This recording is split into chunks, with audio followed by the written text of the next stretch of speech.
안녕하세요. 미국 테네시주 변호사 자격증을 가지고 있는 법무법인 MK 김주연입니다. 오늘은 취업이민 1순위 EB1에 대해서 간략하게 설명을 드리도록 하겠습니다.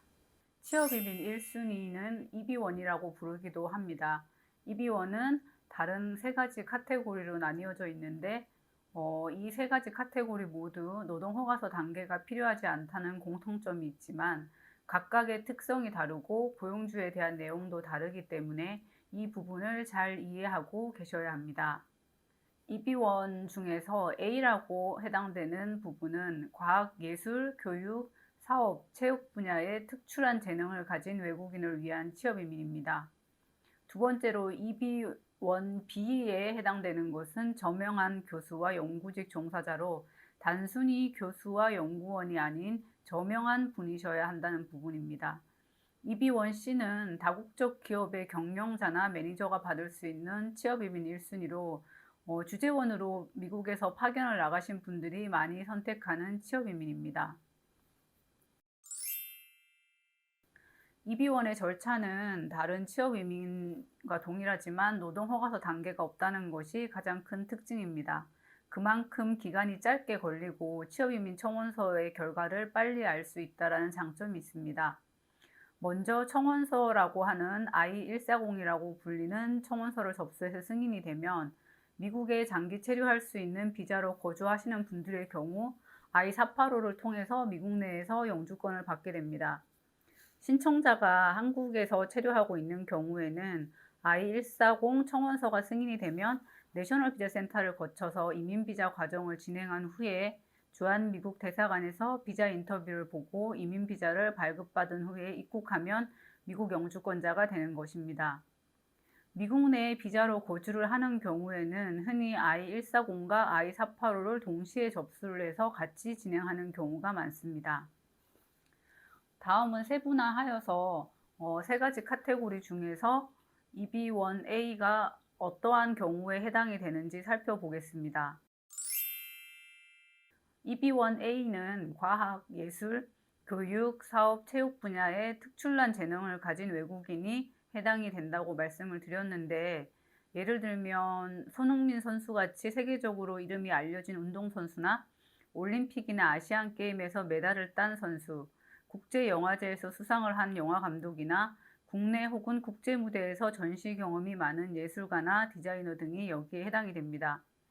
이렇게 국제적인 명성을 얻지 못한 경우라고 하더라도 본인의 뛰어남을 객관적인 자료로 증명할 수 있다면 EB1A로 진행이 가능합니다.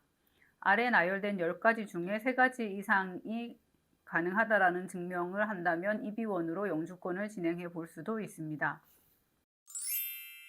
두 번째로 EB1B의 경우에는 저명한 교수나 연구원이 대학이나 대학원 혹은 연구원으로 일을 하기 위해서 영주권을 진행할 때에 해당이 됩니다.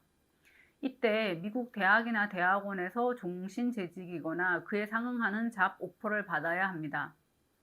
EB1B의 경우에는 노동허가서가 필요하지 않지만 일을 할 교육기관이나 연구기관으로부터 고용 제안을 분명히 받아야 하며 이러한 자료를 이민국에 제출할 수 있어야 합니다.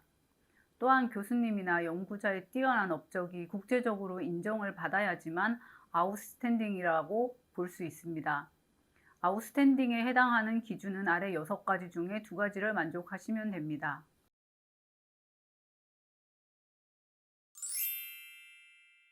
마지막 세 번째로 EB1C에 해당되는 다국적 기업의 매니저나 임원에 대한 것을 살펴보도록 하겠습니다.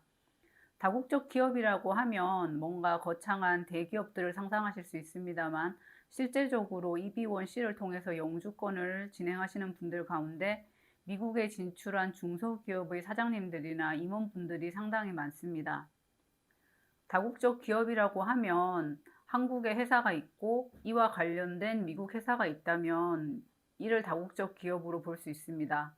회사가 양쪽에 2군데만 있어도 다국적 기업으로 볼 수 있기 때문에 전 세계적으로 수많은 회사를 건드려야 된다라든지 이렇게 생각하실 필요가 없습니다.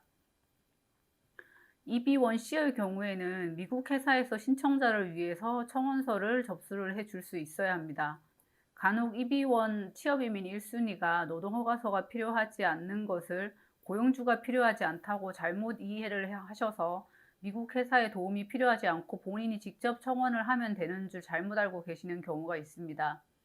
실제로 한국 회사나 미국 회사에서는 취업 이민을 진행해 주지 않는 것을 원칙으로 하는 경우가 종종 있습니다. 하지만 미국 현지에서 잘못된 자문을 받고 EB1C를 주재원이 직접 진행을 하면 되시는 줄 아시는 분들이 간혹 계시는데요. 이는 잘못된 내용입니다. EB1C를 진행을 할 때 I-140은 반드시 미국 회사에서 작성을 해주셔야 하며 서명을 하고 접수가 되어야지만 진행이 가능합니다. 아래에 나와 있는 내용들을 살펴보시고 제발 이민이나 비자를 진행을 하실 때 무조건 진행하면 된다라고 쉽게 이야기하는 현지 변호사들의 말만 믿고 진행을 하시지 마시고 조금 이해하기 어려운 부분이 있다라고 하더라도 실제 이민법상 어떻게 규정이 되어 있는지 절차는 어떻게 되며 본인이 책임을 지어야 할 부분이 무엇인지를 알고 진행하시기를 바랍니다. 감사합니다.